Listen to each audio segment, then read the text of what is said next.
They're just kids, they'll adapt. My father-in-law's voice boomed through our living room as he dropped his son Marcus's gym bags on my children's beds. I stood in the doorway, my hands trembling as I watched him methodically dismantle the room my 8-year-old twins had called their sanctuary since they were born. My name is Olivia Parker, and at 34, I never imagined I'd be watching my father-in-law, Richard Thompson, systematically destroy my children's sense of security while my husband David stood by, nodding in agreement. "Dad's right, honey," David said, placing a hand on my shoulder that felt more restraining than comforting. "The boys are young. They can sleep on the pull-out couch for a few months while Marcus trains for the state championships. This room has the best lighting and space for his equipment." I shrugged off David's hand, my eyes fixed on the soccer trophies and family photos being carelessly tossed into a cardboard box. And where exactly are Tommy and Jack supposed to do their homework? Where will they keep their clothes? Their toys? Richard barely glanced up from his task. The garage has plenty of storage space, and kids these days spend too much time indoors anyway. This will be good for them. The garage. The uninsulated, spider-infested garage where we kept our lawn equipment and old Christmas decorations. That's where my father-in-law thought my children belonged. I watched as Marcus, my 19-year-old brother-in-law, strutted into the room, his college letterman jacket a bold reminder of why this was happening. The star athlete, the pride of the Thompson family, needed a proper setup for his training equipment while he prepared for the upcoming track championships. "This is perfect," Marcus exclaimed, already measuring spaces for his weight bench and treadmill. "The boys won't mind, right, Olivia? They love their Uncle Marcus." Love might be stretching it. The twins had met Marcus exactly 3 times in their lives, during brief holiday visits when he barely acknowledged their existence. But now suddenly he needed to move in with us because the dorm environment isn't conducive to proper athletic training, according to Richard. I watched helplessly as my children's artwork was stripped from the walls, their carefully arranged bookshelf dismantled, their entire world packed away to make room for someone else's dreams. The twins were at school, blissfully unaware that they'd come home to find their room transformed into a personal gym for an uncle they barely knew. "The pull-out couch is actually pretty comfortable," David offered weakly, perhaps sensing my growing anger. "And it's just temporary, until Marcus qualifies for the championships. 3 months, tops." 3 months, 90 nights of my children sleeping in the living room, doing homework on their laps, living out of boxes because their father couldn't stand up to his dad.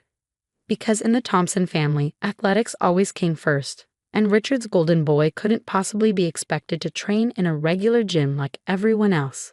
Did anyone even think to ask the twins how they feel about this? I asked, my voice steady despite the storm raging inside me. Richard finally turned to face me, his expression a mixture of condescension and impatience. "They're 8, Olivia. At that age, I had David sharing a room with Marcus in a house half this size.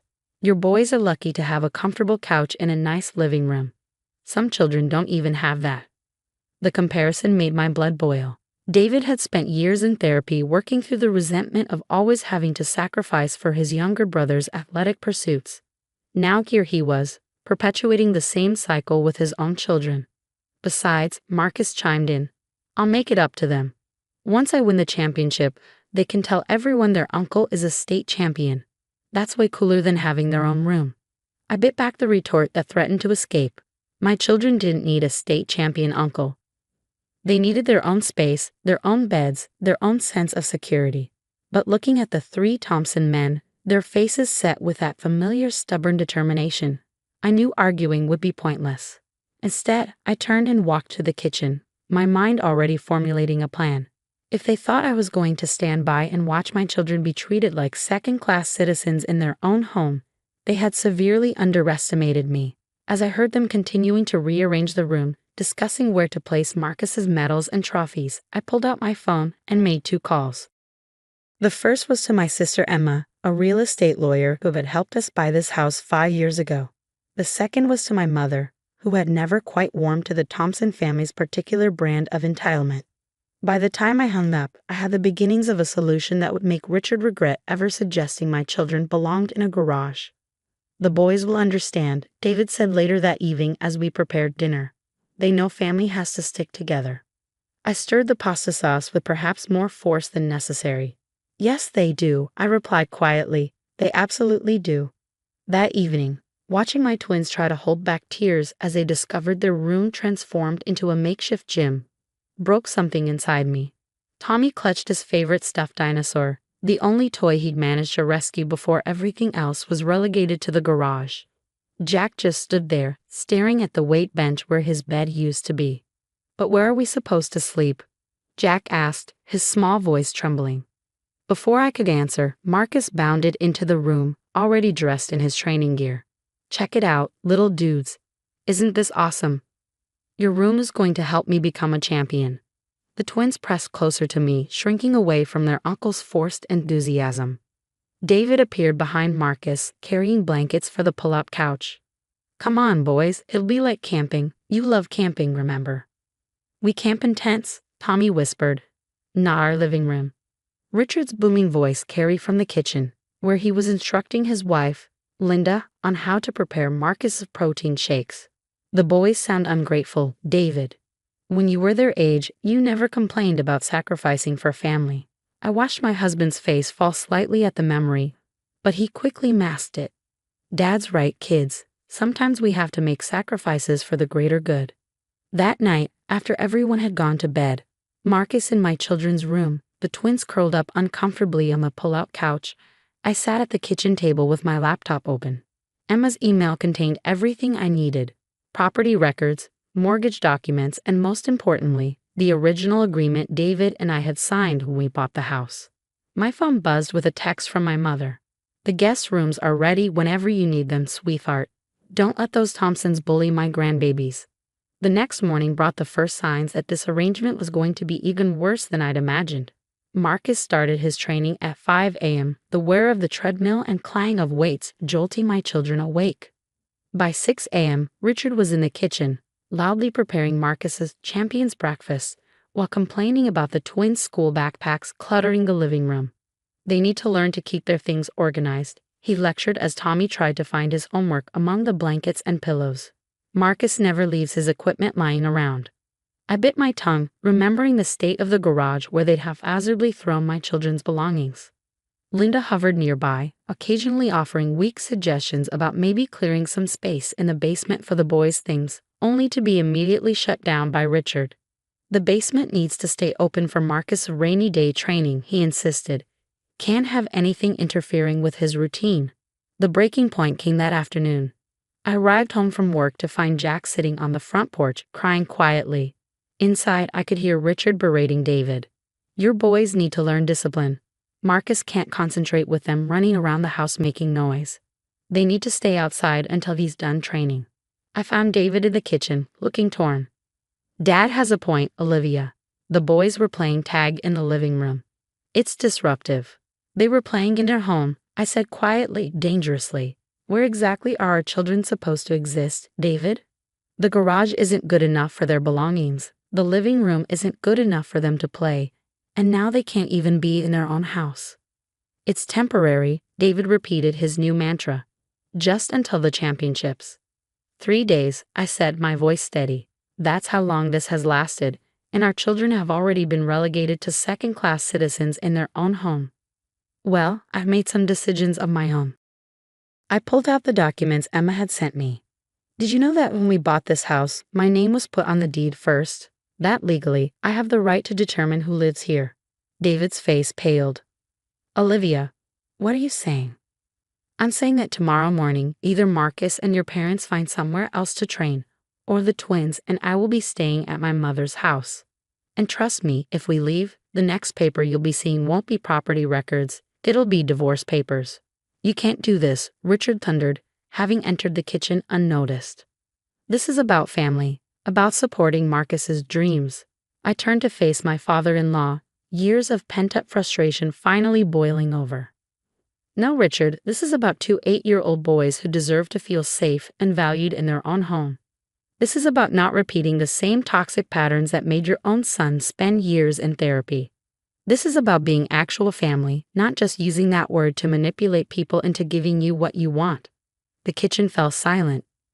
David stared at the property documents, his face a mix of shock and something else. Was it recognition? Richard's face had turned an alarming shade of red. "Sleep on it," I said, gathering my things. You have until tomorrow morning to decide. Either way, my children will not spend another night on that couch. I walked out of the kitchen, heading to the living room where Tommy and Jack were quietly playing with their few remaining toys. Come on, boys, I said, managing a smile. How about we get ice cream for dinner tonight? As we drove to the ice cream parlor, I caught glimpses of my sons in the rearview mirror. They looked tired, confused, but there was also relief in their eyes. Relief that someone was finally standing up for them. My phone buzzed again, Emma confirming she'd filed the necessary paperwork just in case. Everything was in place. Now it was up to David to decide. Would he stand with his children or continue enabling his father's favoritism? Either way, by this time tomorrow, things would change. I just hoped David would make the right choice before it was too late. The next morning, I woke early to find David sitting at the kitchen table, still in yesterday's clothes. His eyes were red, and several cups of coffee littered the surface in front of him. He looked up as I entered. I spent all night thinking about what you said, he began quietly. About therapy, about toxic patterns. I kept remembering how it felt, always having to give up everything for Marcus. Always being told that family meant sacrifice. But somehow I was the only one sacrificing. I poured myself a coffee and sat across from him. From upstairs came the familiar sound of Marcus's early morning workout.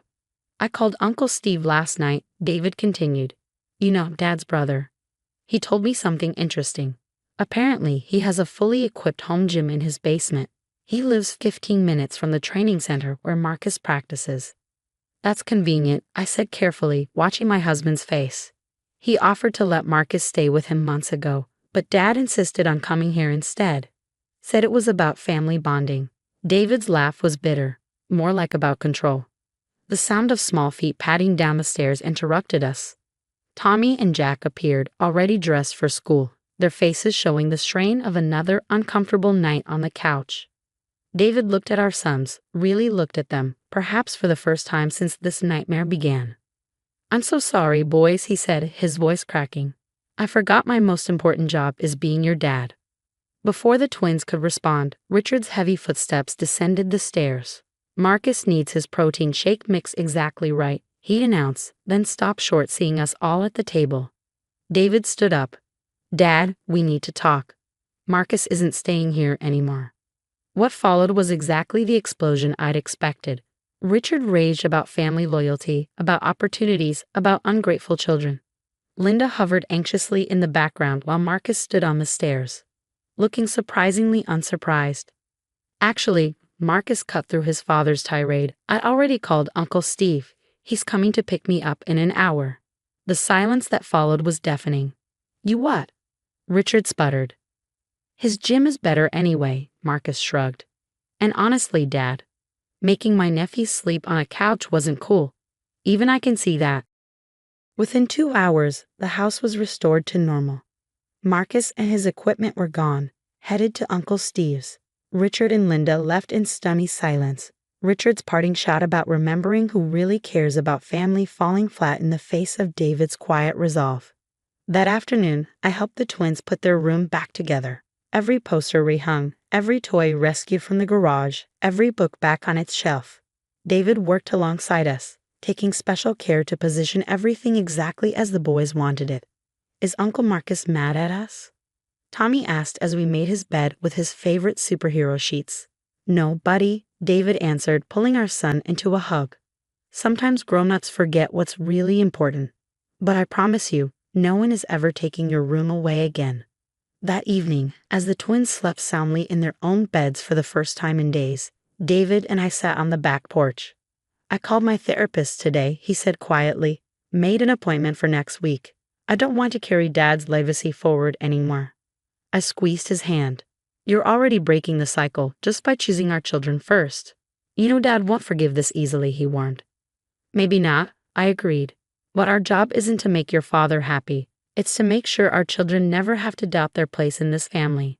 David nodded, and we sat in comfortable silence, watching the stars emerge. Sometimes the hardest battles are fought not with dramatic gestures, but with quiet choices to protect those who depend on us. In standing up to Richard, we'd done more than reclaim our room, we'd reclaimed our family's future. And if Richard couldn't accept that, Well, that would be his loss entirely.